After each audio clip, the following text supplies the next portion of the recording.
Prehistoric cave paintings are a magnificent blend of beauty and mystery. Though their purpose remains uncertain, they offer a captivating glimpse into the dawn of human existence and reveal the earliest expression of creativity. In prehistoric art, the subject of animal representations appears to be the most widely favored, while human figures tend to be less prevalent and are typically depicted in a more simplified form.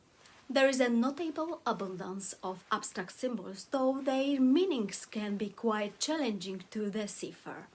Often these artworks are found in areas of caves that are somewhat difficult to access, suggesting they might not have been intended for frequent viewing, and it raises the possibility that such areas were regarded as sacred. Ancient Egypt, my favorite and the most mysterious topic in the world of art and culture. Tomb of Sennacherib. This wall painting was found in the tomb of an ancient Egyptian master craftsman called Sennacherib. He lived in Deir el-Medina, around west bank of the river Nile, around 1300 BC. The painting was made to create a spell and ensure that Sennacherib and his wife, Iwai Nefertiti, will have enough to eat after life. Harvesting wheat. Sennacherib cuts the ears of wheat stalks with a curved wooden sickle. Iwai Nefertiti follows him, collecting the ears of wheat in a basket. They were in their finest clothes and wigs, which indicates that this is a spell, not a real event. Part 2 of Tomb of Sennacherib. Sennacherib's official title was Servant in the Place of Truth. In the fields of Aya-Ru, Sennacherib and Iwai Nefertiti are shown sharing a happy life, sowing, planting, and reaping a harvest, surrounded by the water of the river Nile. Praying to the gods. 5 gods, including Ra, Osiris, and Ptah. Listen to the prayers of Sennacherib and Iwai Nefertiti, who are kneeling before them. At the end of the story, Sennacherib's son touches his dead father's mouth with special tools so that he may breathe, eat, and drink in the afterlife. Next, Sennacherib pushes a plow, pulled by 2 oxen. Greek culture is often acknowledged as a fundamental element of Western civilization.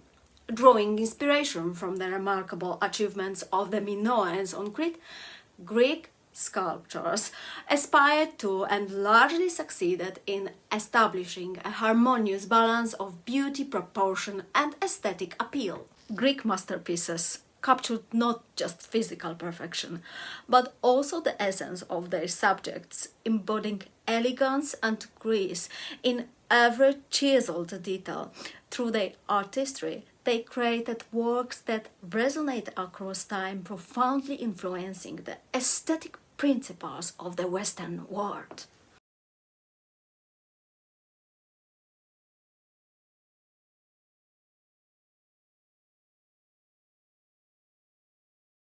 After 1st century, a style called Gothic began to dominate in Europe. Gothic were originally appealed only to architecture, and although is still used mainly in this field. Gothic style is characterized by soaring arches, high vaults, austere and elongated proportion, and figures with flowing elegance. The golden stucco is typical of the Gothic style.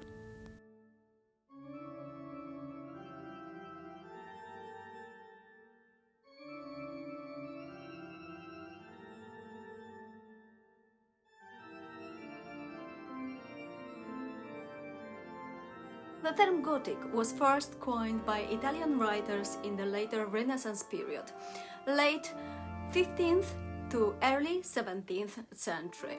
The word was used in a derogatory way as a synonym of barbaric. Renaissance means rebirth. In the 15th century Europe, especially in Italy, successively progressed movement called Renaissance, which has been driven by ideas from ancient Greece. In particular, The Birth of Venus is a painting which refers to Greek mythology and depicts Venus in all her glory. Italian big agglomerations became centers of art productivity, progress, and also technical development. Florence, Rome, and Venice. Those are cities which collected a significant number of art from the Renaissance period. Classic humanistic ideas and three-dimension effect are distinguished characteristics of the Renaissance period. The great example of Renaissance character is Michelangelo. Michelangelo covered the Sistine Chapel ceiling with a fresco titled The Creation of Adam. It illustrates the biblical creation narrative from the Book of Genesis. Whenever there is talk about the Renaissance period in international museums of fine art, could be only hear of the great painters' names known for their remarkable works that define this era. Sandro Botticelli, Giovanni Bellini, Michelangelo. Michelangelo produced big frescoes, which you can only see them in a place where they were painted. Raphael, Fra Angelico. Classic humanistic ideas and three-dimension effects are distinguished characteristics of the Renaissance period. Whenever there is talk about the Renaissance period in international museums of fine art, could be only hear of the great painters' names known for their remarkable works that define this era. Sandro Botticelli, Giovanni Bellini, Michelangelo. Michelangelo produced big frescoes, which you can only see them in a place where they were painted. Raphael, Fra Angelico. El Greco. El Greco is known as a prime mover of Mannerism in 16th century Italy. In short definition, Mannerism is a style of painting and sculpture, and natural poses and overdone shape characterize this style of art. Domenikos Theotokopoulos was El Greco's real name, which appears on his works as his signature, in characteristic calligraphy originated from the Greek alphabet. El Greco was born on Crete in Greece in the 1541. At the time of El Greco's birth, Crete, which is located in Greece on political map of 16th century Europe, has been known as a Venetian fortress and called by its Italian name Candia. Crete at that time has been part of the Republic of Venice and the center of post-Byzantine art with traces of Italian Renaissance movement. El Greco's career began as an icon painter in the Greek Catholic tradition, in Candia, where he was born. At that time, Candia wasn't a safe place. Domenico was worried by the looming threat of rebellion on Crete. Therefore, he decided to seek his fortune in Venice. Venice, which is now in Italy, in the 16th century was a thriving republic and a major center of European art and trade, known for its wealth and cosmopolitan culture and unique geography, facilitated trade and defense, making it a key port for the Mediterranean and beyond. In Venice, Domenikos Theotokopoulos learned of the death of his father. The pain of losing his father became a crucial moment, prompting him to pause his study at the school of Titian and intrigue him to commence the journey that would define his powerful signature. Dynamic and dramatic, filled with work, El Greco's life continued in Spain, where he moved by the 1577.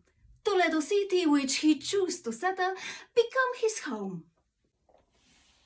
This city, located in Spain from 1986, is considered a UNESCO treasure and contains a history of El Greco's work and life foremost.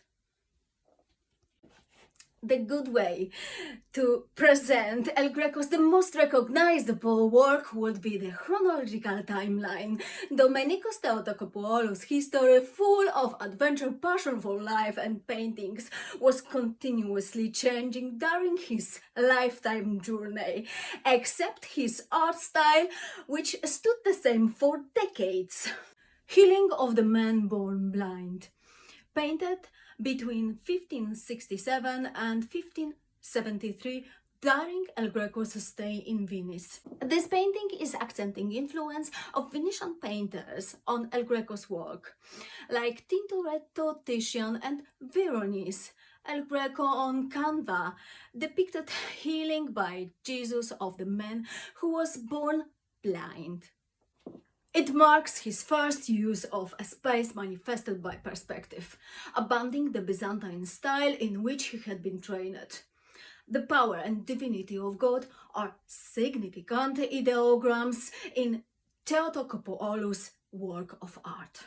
The Disrobing of Christ, painted between 1577 and 1579, is a painting for the high altar or sacristy of the Cathedral of Toledo, where it is continued to stay till today time. The Burial of the Count of Orgaz was painted between 1586 and 1588. This painting, located in Church of Santo Tome in Toledo in Spain, is considered to be El Greco's masterpiece of his individual expression and style, visionary mind and acknowledgement of mannerism. Furthermore, due to the large size of the oil on canvas, Domenico divided his painting into two parts and worked on it over 2 years to finally complete his project in 1588. In the lower part of painting, titled The Burial of the Count of Orgaz, focus is on burial of Don Gonzalo Ruiz, Saint Augustine, as a main figure descending from heaven to assist in the burial. Grounded style with significant areas of dark places combined with bright colors gives definition and sharpness to distinctive and nobilitated figures depicted on terrestrial part of this painting. El Greco's son, George Manuel, parish priest, and officiating priest, these are figures which have been depicted in lower part of the finest expression of El Greco's original style. The symbolic meaning of the section reveals essential truth about life and the inevitable experience of human death. Upper part of painting titled The Burial of the Count of Orgaz is related to divine origin of these figures and presented with greater attention to the elementary division between heaven and earth. The composition of this part of the painting is more spatial, and the lighter colors create the impression of a brighter heaven. Distribute painting for over 2 centuries contribute to the church's treasures, exempting the city of Orgaz from donation to the church institution. Painted between 1600 and 1610, Toledo landscape. Toledo for El Greco become workplace and home. View of Toledo is a painting created by Domenico Theotokopoulos, which presents the marked contrast and sharpness in El Greco's characteristic manner. El Greco's art, big collection of paintings from Renaissance's period, certifies a technique of fine art that is an inspiration for the later generation of painters and the later style created in the art of painting that appears in the 20th century and is called Expressionism. His work exemplifies signature style, which is recognized and identified as an exceptional mannerism in fine art. full of emotion, action, and drama. The new style that appeared in the 16th century was called Baroque. Why is Baroque so beautiful? Baroque art is characterized by its grandiosity, dynamic movement, emotional intensity, and elaborate ornamentation, creating a sense of drama in the observer. Among the greatest painters of the Baroque period are Velázquez. Caravaggio is an heir of the humanist painting of the High Renaissance. Vermeer, Peter Paul Rubens, and Poussin. Baroque style is sometimes described as ugly, but regardless, always unique and a one-of-a-kind experience. The Rococo style emerged around 1700 and became a prominent force in European art throughout the 18th century. Following the Baroque movement, it brought a focus on elegance, lightness, and a decorative appeal. The period is notably defined by the exceptional work of artists such as Giambattista Tiepolo, whose vibrant frescoes captivate the viewer, Jean-Antoine Watteau, renowned for his tender sense of romantic elegance, and François Bachet, celebrated for his lush depictions of mythological and pastoral scenes. Characterized by delicate forms, pastel color, and playful themes, Rococo art exudes a light-hearted charm.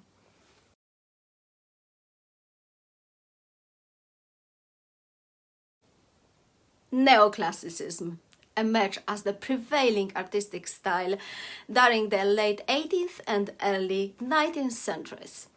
Characterized by its attachment to classical principles derived from ancient Greece and Rome.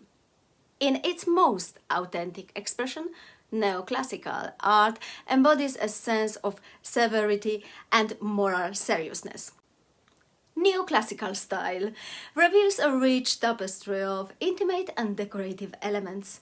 This intricate blend promotes a wide range of expressions that not only convey grand tales of heroism but also illuminate the fragility of everyday life, from sweeping narrative that inspire fear to tender moments that resonate with acquaintance.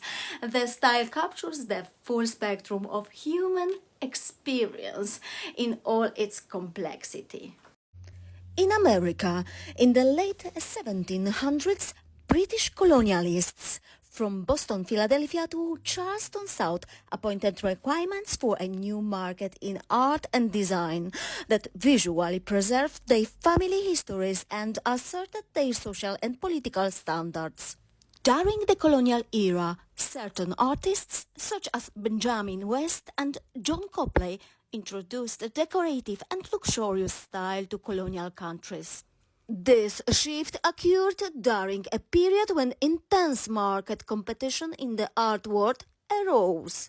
Wealthy colonialists commissioned these artistic innovations as a means of cultivating a sophisticated image for future generations.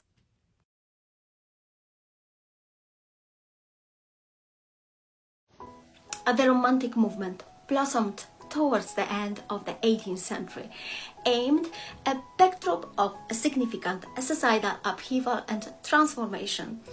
This artistic and literary movement sought to elevate the importance of individual experience and emotional depth, celebrating the power of subjectivity, imagination, and a profound connection to the natural world. In a reaction to the rationalism of the Age of Enlightenment and the relentless progress of the Industrial Revolution, Romanticism emerged as a powerful counterpoint, emphasizing the beauty of nature and the richness of human emotions as essential components of culture and society.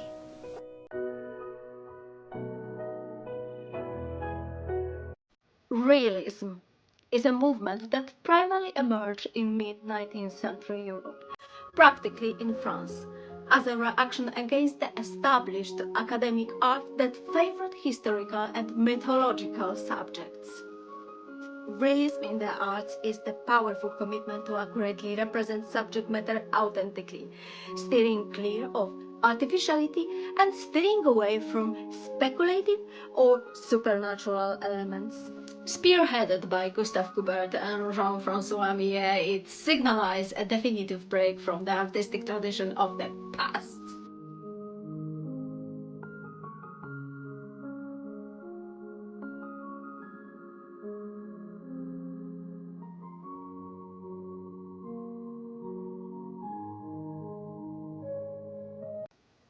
A movement in painting that emerged in France in the late 1860s was named Impressionism.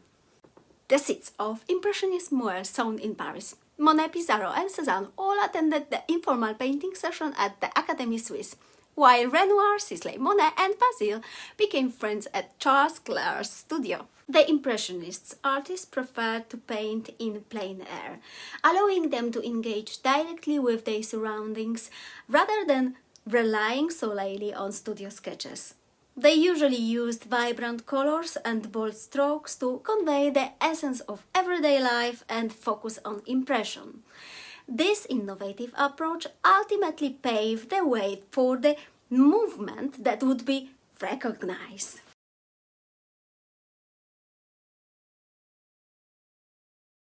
Post-Impressionism first appeared in 1910 and illustrates a reflection against the impressionistic naturalistic representation of light and color. Post-Impressionism was never formally defined as a cohesive movement, but a reflection instead of the vision of several artists, predominantly French, who often exhibited together, resulting in a rich complexity of different styles and trends. The most influential post-impressionist artists include Paul Cézanne, Paul Gauguin, Vincent van Gogh, and Swart. Cézanne, Gauguin, and Vincent van Gogh developed personal styles unified by their interest in expressing their emotional responses to the world throughout bold colors and often symbolic images.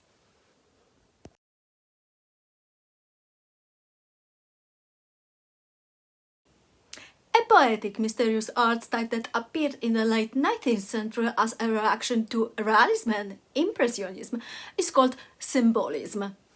Gustave Moreau is now widely regarded as the father of symbolist art. His work of art is well recognized, especially one of his paintings titled Prometheus is one of the titans and in Greek mythology is best known for defying the Olympian gods by taking fire from them and giving it to humanity. Zeus, king of the Olympian gods, condemned Prometheus to eternal torment for his transgression. In the Western classical tradition, Prometheus became a figure who represented human striving and overreaching. In particular, he was considered in the Romantic era as embodying the lone genius whose efforts to improve human existence could also result in tragedy. Fauvism emerged in Paris's fine art scene in 1905, characterized by its vibrant pure colors, flattened perspective, and streamlined details. This movement marked the onset of a new era in art, as a select group of French artists unintentionally pioneered the first modern art movement. In the summer of 1905, Matisse and Dorian walked along each other in the village of Calières, in the south of France. In the dazzling Mediterranean light, they painted the tiny port from every angle. By the end of summer, they had established a new style in fine art.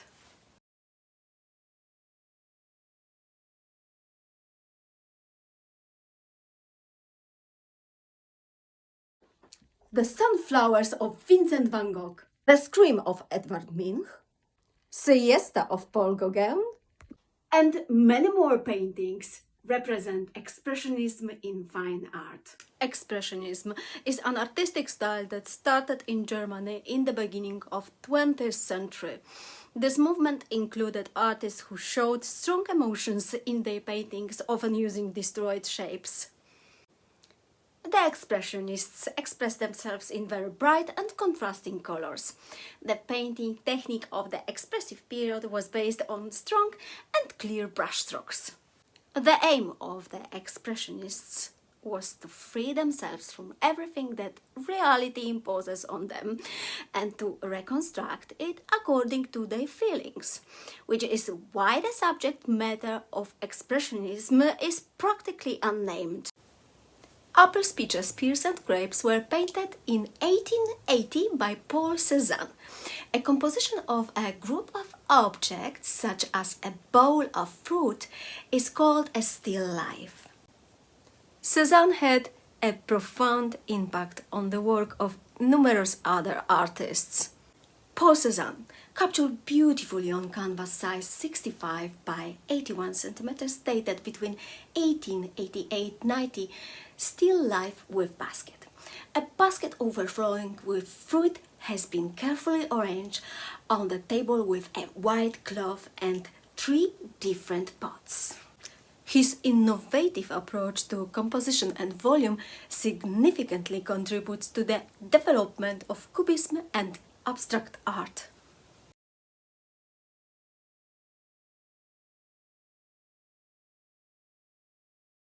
Futurism was an early 20th century Italian art movement that celebrated the energy and dynamism of the modern world. What characterizes Futurism? Many futurist paintings depict the dynamic action of speed and movement, evoking what speed feels like. Some painters chose to capture multiple moments in time in a single fixed image, as in Giacomo Bella's Dynamism of a Dog in a Leash from 1912. Some of the most well-known artists associated with Futurism include Filippo Tommaso Marinetti, Umberto Boccioni, Carlo Cara, Fortunato De Pero, Gino Severini, Giacomo Bella and Luigi Russolo. Italian Futurism glorified modernity and, according to its doctrine, aimed to liberate Italy from the weight of its past. In the 1919, French artist Marcel Duchamp painted a moustache on a copy of Mona Lisa. His action defined protest against the World War I and represent movement in art which is known as anti-art shift called Dada. Dada refers to an early 20th century international movement that appeared as anti-rational and nonsensical approach and became symbolic statement of absurd that World War I exhibit. Marcel Duchamp uncovers an ambiguity of conceptual value of work of art through irony. His creative use of ready-made objects provoked recipients of his artistic interpretations of famous works to discussion which questioned the classical concept of art. Duchamp's parody of Mona Lisa painting was a statement that aims to establish the opposite meaning associated with art tradition. Surrealism is an art and cultural movement that developed in Europe in the aftermath of World War I, in which artists aim to allow the unconscious mind to express itself, often resulting in the depiction of illogical or dreamlike scenes and ideas. Its intention was, according to leader André Breton, to resolve the previously contradictory conditions of dream and reality into an absolute reality, a super reality, or surreality.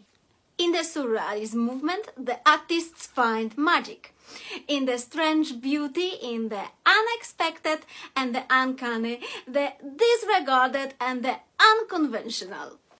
The most recognizable paints from Surrealism period are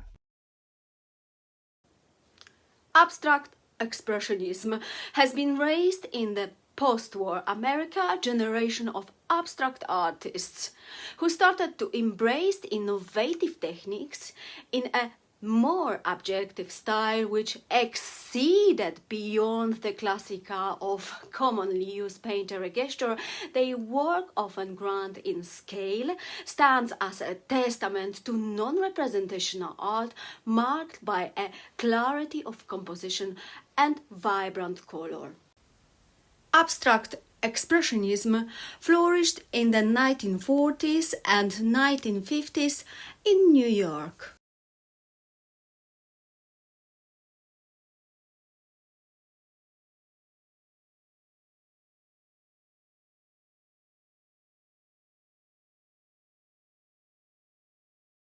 The development of minimalism flourished in the 1960s and 1970s.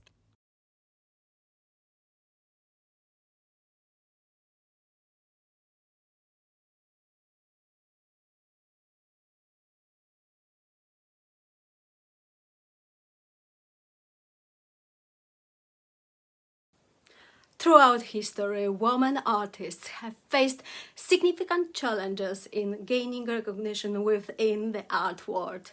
Even by the 1960s, only a small number had attained notable success. In the subsequent decades, the diverse bodies of work created by various women artists in response to this male dominance have collectively come to be recognized as feminist art.